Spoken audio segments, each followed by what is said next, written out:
issue is that people don't value relationships anymore. They don't. Like, it's... Yo, got my boy Christian in the building. Say what's up. What's up? So, bro, Mm-hmm. it's been a minute since you've been on here, bro. It has been. It's been about 2. It's been 2 years. No. Longer or shorter.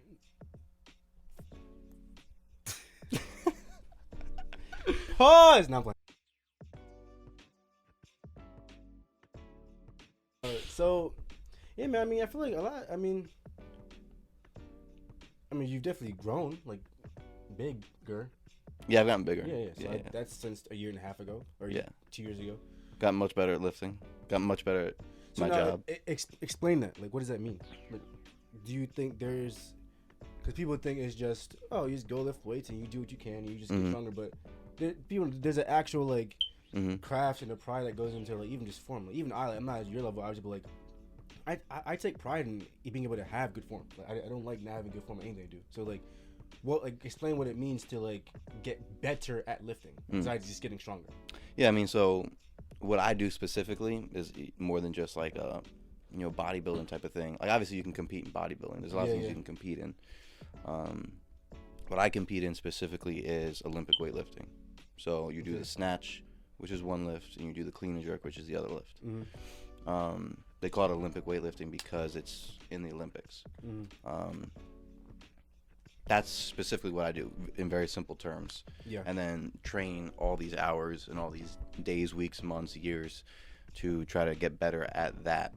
And both having to, get as strong as you physically can, but also have such perfect and, like, fine, precise detail in your technique. So that way, because what you're doing is when you do get very heavy in the way that you're lifting, the slightest little thing that you do wrong can throw it off, and then you miss the lift.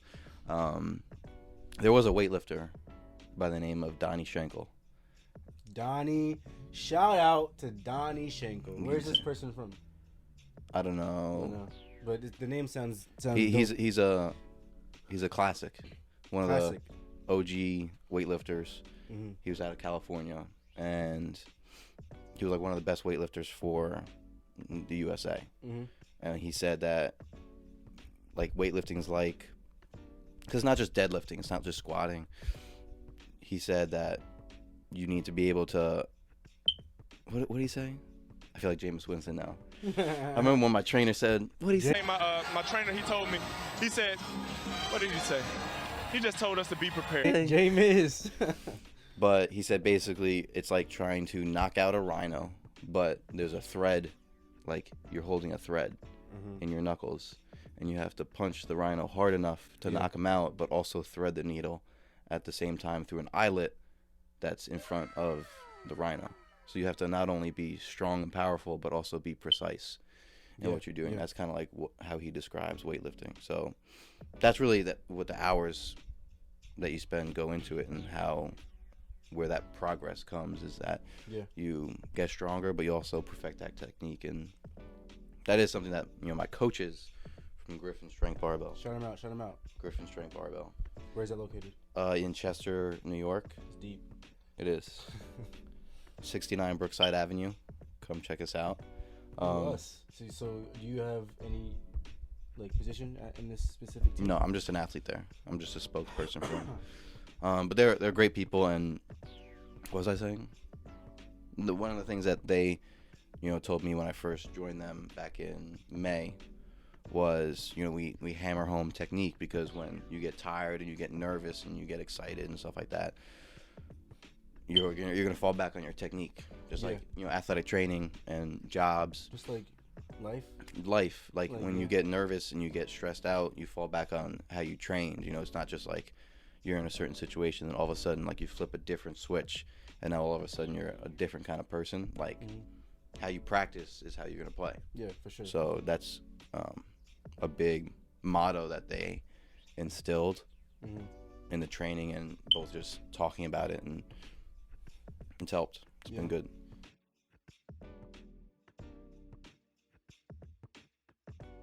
So basically, you're an athletic trainer. Mm-hmm. Do you think how are you feel about that in general as being an athletic trainer? Like, what do you think? Has that been? Do you feel like it's like an outlet? What do you mean? For what? Like, What's in outlet? life, we have things that almost create a sense of like value for us as humans, in a sense. Like, you think that creates some sense of value to yourself in your life and in the world we live in? That, I do this as a profession. I feel some sense of value, and it's an outlet for me. Like, it's maybe outlet's a bad word, but like, I love the anime. I love doing things that I go to that are valuable to me, that I can enjoy. You know what I'm saying, and all that stuff. Do you think that's an outlet? Yeah, I think it's definitely an enjoyable experience. I mean, you get to work with, athletes, and you work in an athletics department. Or industrial. So. Industrial too, depending on where you work. I mean, the average setting you're gonna work with, and professional. So you're gonna work with sports. So it's really for making money and making a living, if you can do it as an athletic trainer. It's hard to do. Hard to do. It's really it's not a joke, but it's like, it's kind of a luxury to be able to do what you do. Be around sports. It's really not. It's not as serious as other jobs could be. Yeah, it's definitely serious, especially as an athletic trainer. Us being healthcare professionals. Mm-hmm. There's stress on us to be prepared because you might have to do CPR. You might have to do CPR. Someone dies, is literally dying. Yeah, so you got to be ready to be able to handle those things. That way, people can have a better life. We're healthcare, so it's serious, but it's also in a not so serious environment. I think didn't Jim say one time, our teacher, he said that some days you feel you're just like stealing money all day. You're stealing money, not doing anything. I was Papa, and then one day just like you're like, oh wait, you need a raise. That's what I do. You need a raise. Yeah. It's crazy.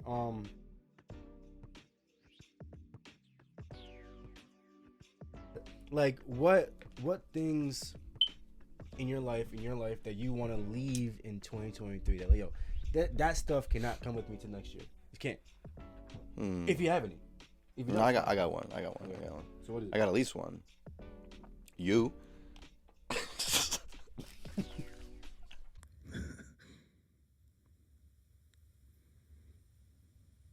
I don't find you funny. I can't get rid of you. Wow. Guys, it's the end of the episode. I love y'all. No, I'm playing. That's not the end. Well, after that comment, it might be.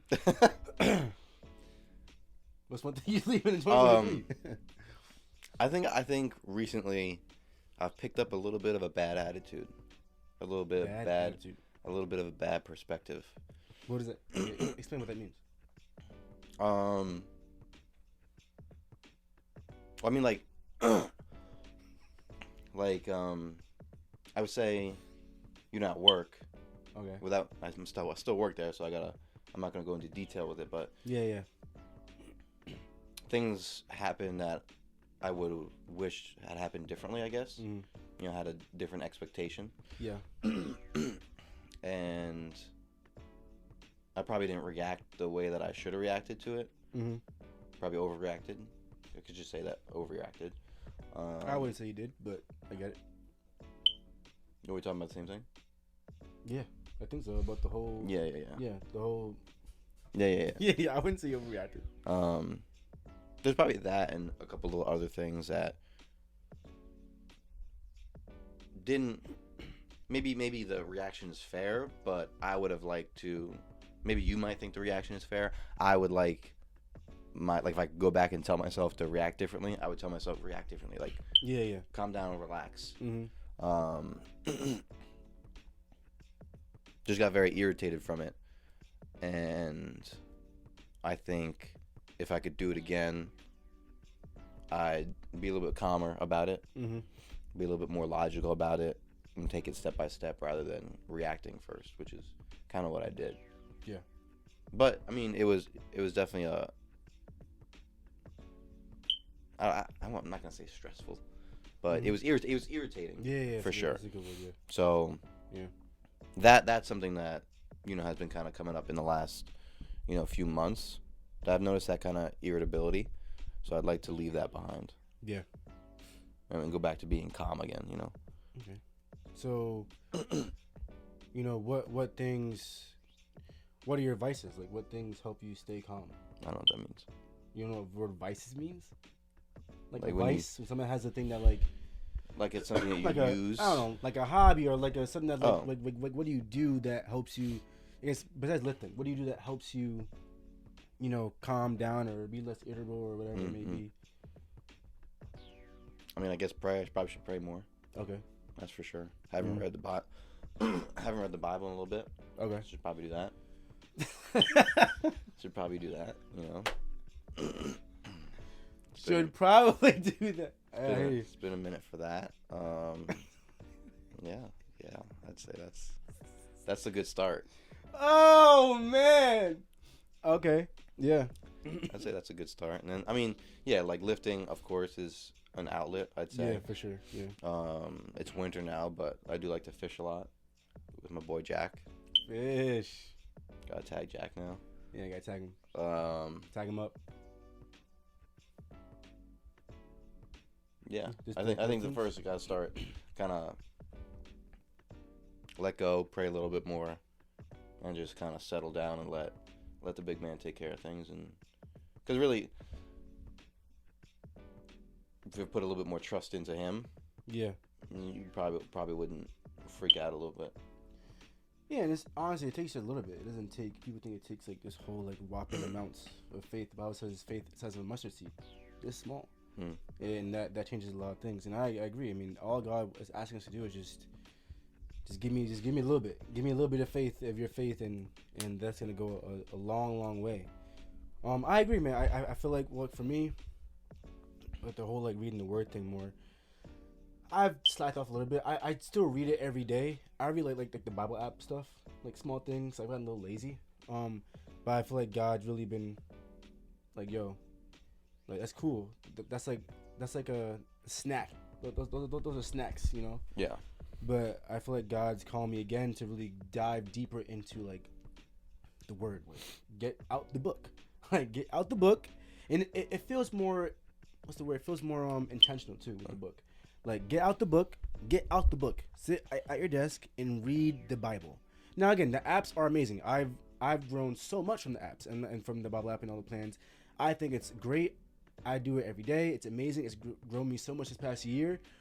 But I think really God has called me to do a little more extra. Like, yo, that's cool. It's a great thing. And the app is great. But before the apps, there was just the word. And we got our views and understandings from the word. So I think God's called me to do that a little more. Because I think before I talked about at Saints, about how like, more requires more. Like if you want more from God, want more of this stuff, whatever. Like you need more from you. More from yourself. You need more. I don't know, be more available to God, being more, just more. So like, yo, God's doing a lot more. Dude, he's doing some things in the more category right now in my life. He's like, yo, that's cool and it's great, but now it's more. You need to be more accountable. Yeah, pray more, read more, all this stuff more, because you can't elevate in anything you're doing, and think you're gonna do the same thing to maintain that status that up here. Like, cool, next step, cool. Now you gotta go up here too. Like it all coincides. So.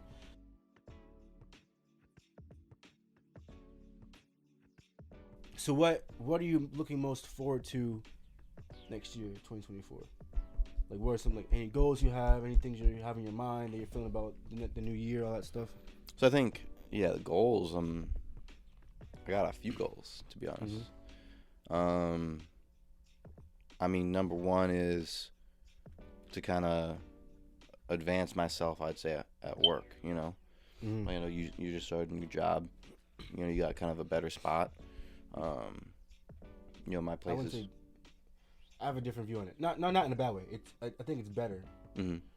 But because I think everything's pros and cons.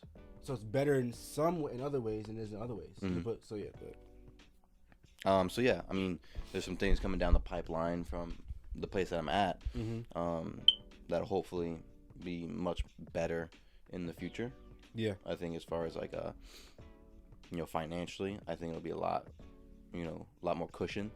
So I think that's kind of exciting. Hopefully, I mean, I can't really do anything about it, but it's something that hopefully somebody will be able to give to me and gift to me.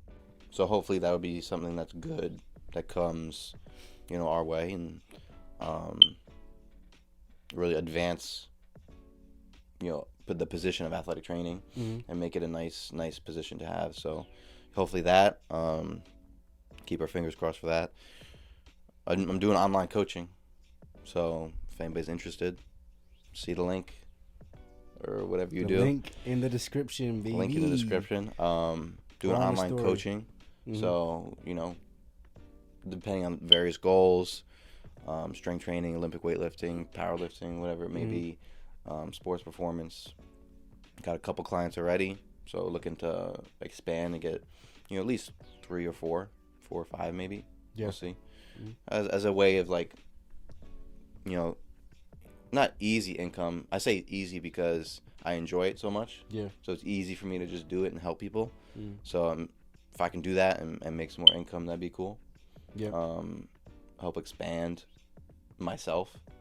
So that's one thing I'd like to do as far as work goes. The question was goals. Yeah, like what are you looking most forward to next year, and goals, whatever it is. Yeah, so I'd say that covers work really. As far as weightlifting goes, I'm very close to making nationals. Yeah. I like to make nationals, compete at nationals, do well, and then hopefully, years down the line, make an international team, Olympics, that kind of stuff. So when is your next meet? March or April, sometime in the spring. And that's what? It's just a local meet, and then nationals is in the summer. And where's that? It's a bit. Did you qualify yet for national? No. So you're gonna try and qualify this? Yeah, that spring meet is the meet that I will qualify for nationals. Yeah, there you go. Well, you already probably passed the number anyway. Nah, I'm close, but I'm very close, but I'm not there. I'm a couple kilos away. Really? Yeah. So if you would have hit the number of the other guy, would that be national? Or no, that would still be. At States, no, that wouldn't have done it. Really? I still would have been a couple short because you only beat me by 1 kilo. Wait, so for how many events you looking to get to nationals? Or just for one event? Yeah, it's just one event. You have to hit a certain total. Well, which one are you looking to get? What are you talking about? Like which event are you looking to get? No, it's the two lifts combined. Yo, yeah, I know. What are you saying? So dumb. You are really dumb. For real. I'm saying like, what, like which, like the snatch, like which? No, they're not separate. So all of them combined. Both of them. There's not all of them. There's two. There's two. How many do you do? You only do 2 events? There's 2 lifts. No way. You did more than that. There's just snatch, which is 1, and then there's the clean and jerk, which is 2. The 2 put together is 1. I thought you did more than 2 things. I'm not gonna lie. No, it's just 2 things. Okay. You went to a meet once. You saw it. There were some people up there, but I didn't know everything that was happening. The 2 lifts, they put them together, and that's your total. And then. So how many kilos are you away from that? Like 5 kilos away, something like that. That's not bad. Well, it's like 20-some pounds. No, 10 pounds. 10 pounds. No, it's like 10 pounds ish. Yeah. 7 kilos maybe. Yeah, 7 kilos. So 14 kilos. Yeah, about. Which is not that much, but. It's not bad, yeah. It's definitely doable. I think that with the right drugs, you can hit that at the meet. I don't do no drugs. No drugs. That with the right drugs, you can get that done tomorrow. I mean, honestly, yeah. Tonight, go right now. You can get that done tonight. Could get that done tonight. Oh, man. I don't cheat, though. I don't cheat. Yeah, come on. Man. Good old-fashioned hard work. Yeah, good old-fashioned hard work, man. That's dope, though. So anything else you have in your mind for 2024? Get closer to God. Okay. Live more of an obedient life, I guess. How are you not living that obedient life now? I just feel like obedient in what way? Because there's different forms of what obedience is, like what God is doing, is it something He's telling you, something you're doing that you don't want to do anymore? Like what do you mean by obedience? I mean, I think it goes back to like what I was saying before, like just trying to like relax for a second and stop trying to have control over certain things that you can't control. Yeah. And even I feel like when you do overreact and you do get angry or you do get, stressed out or whatever. Not just stressed out, but like when you have a bad reaction to something, I feel like that's not what God would want you to do. Yeah. And so it feels That's like true. disobedient, Yeah, yeah, makes sense. Yeah. Because it also just doesn't feel good either. Yeah, it's true. It doesn't feel good. Mm-hmm. So I would say things like that. I think, how you react to situations, that's what I would like to improve upon. Mm-hmm. And just be calmer and be relaxed and let go and let things just happen in the way that they're going to happen. Yeah. Obviously do what needs to be done, but like let things just flow. Yeah.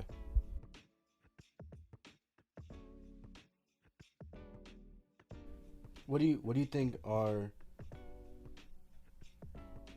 some things that come up when it comes to young Christian men? I mean, relationships. Yeah. That comes up. It comes up. For young Christian men. Mm-hmm. I mean, that'd be the first thing I think of. Yeah. Would you agree? What would you say? This is the first thing? What's the first thing? For a young Christian man?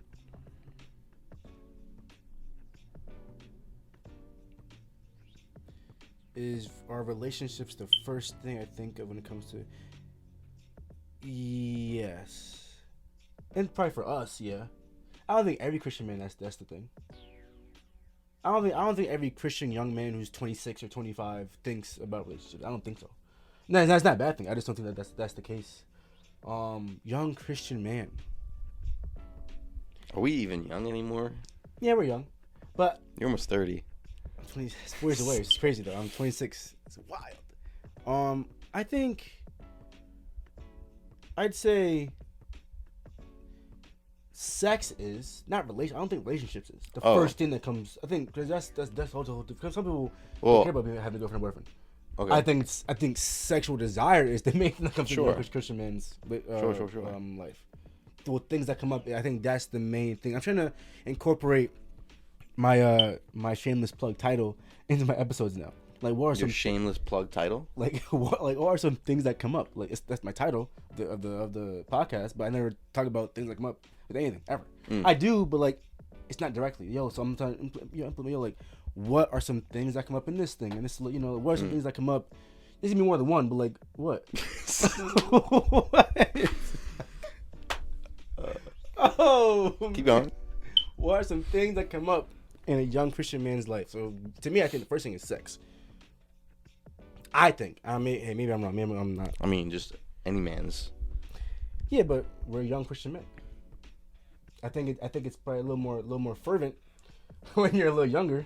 Maybe no, or it sucks either way. It's not saying it's any harder. I'm just saying like, I think when you're younger, and maybe in this era when all you see is everywhere you go. So why do you think that's the case? Why do we think that's the thing that comes up? Yeah, so much in our lives. I mean, in our lives, in our minds. I think part of it has to do with like that is just kind of natural, because I think that desire has to be there in order for us to do what God wants you to do and reproduce, Like, I think that has to be there, because if we didn't want to do it, then there'd be no babies. Yeah. We'd be a one generation. Yeah, it's true. Society. I think it comes up now more than ever frequently because, I mean, society has kind of just gone off the deep end with like what is okay and not okay. Yeah. As far as, social media goes. Oh, that's a like deadly. And people just deadly. Girls half naked. Deadly. It's with deadly. OnlyFans and like things like that have become normal. Yeah. And it's okay. Whereas like if we were talking about that like 10 years ago. Taboo. Maybe 10 years ago. I think maybe like 20 years ago. 10 years ago. What year is it? 2023. So like 2013. I feel like 2013. I think it still would have been taboo. I think it would have been accepted, and it would have been a shock, but it would have been accepted. It wouldn't have been. It would have been. Yeah. But at first, it wouldn't have been. Yeah, true. Now it's like whatever. Oh, but yeah, like 20 years ago, like that I feel like if we were 25 and 26 20 years ago, I don't think we'd be observing the same kind of things. I don't think it'd be as much of an issue because it wouldn't be in your face like it is. Yeah, true. I agree. So I think that's part of what causes that to be the thing that comes up. And because people also don't, the issue is that people don't value relationships anymore. They don't. Like, it's like, tell them like tell them hookup culture is just normal. Yeah. Like, that's standard. And where it may not seem harmful in the moment, yeah, long term it's going to be harmful. Yeah. Because then what does it do for your future husband or wife? Yeah. If you were doing whatever you wanted to do, slutting around, and doing all this kind of stuff, it doesn't help your future relationships. Yeah. You degrade the value of what it means to be with somebody when you've been with the whole town and the next county. Both men and women. Both men and women. Both. Yeah. So I think that's what kind of causes the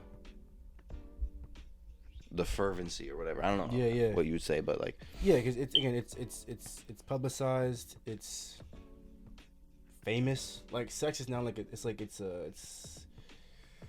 what's the word? It's I think to me it's just something different about it now than I've ever grew up thinking about sex. I feel like it's so like, what's the word? It's so, what is the word, bro? It's so like, it's like I'm not feeling you're it. like, you're not human if you don't at our age. Yeah. That's perfect. It's like I feel dehumanized because I don't have sex at 26. So I'm choosing to live a godly. That is like, oh, you what? You don't like. Oh, I'm just cursing. Golly, but like, yeah, and it's true, and I think it's something that needs to be said, because like, bro, like,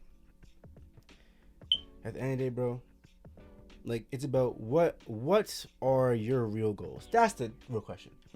If you don't care about whatever, hey man, I can't tell you anything about you. But if you want to grow, if you want separate from Christianity, if you want a fruitful relationship with someone else, I think in general it's best to wait to marriage. And just in general. But I think there's definitely an extra sense of not doing it when you're a Christian, for sure. But yeah, man, I just feel like you just feel like, I think, even more left out than ever before. You know, I might, maybe it's just me, but I feel, man, that's like, wow, bro. Not left out, but like, there's another word for, I'm trying to use a word, but I can't think of the word. But it's like it's like dehumanizing. Yeah. It's like weird. Yeah, I think you said, like, even like in a non-Christian relationship, I feel like even way back when, people that didn't have sex till they're married without being Christians. Yeah, it was more of a sacred.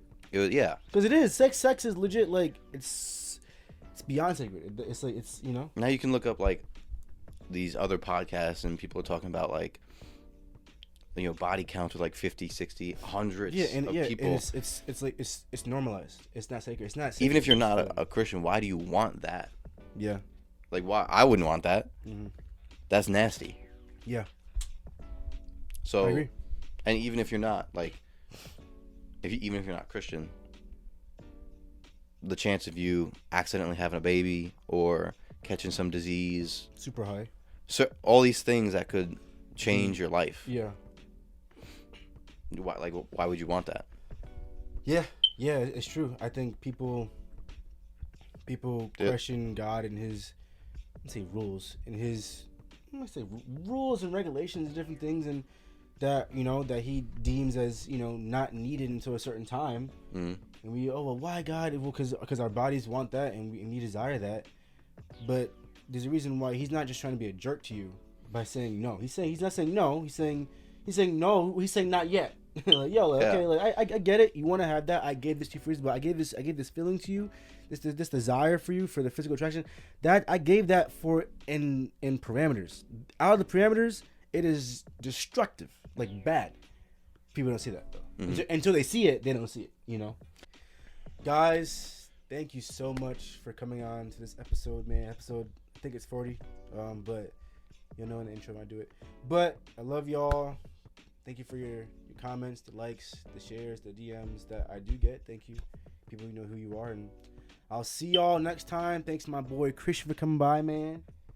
What you gonna say? Thank you for having me.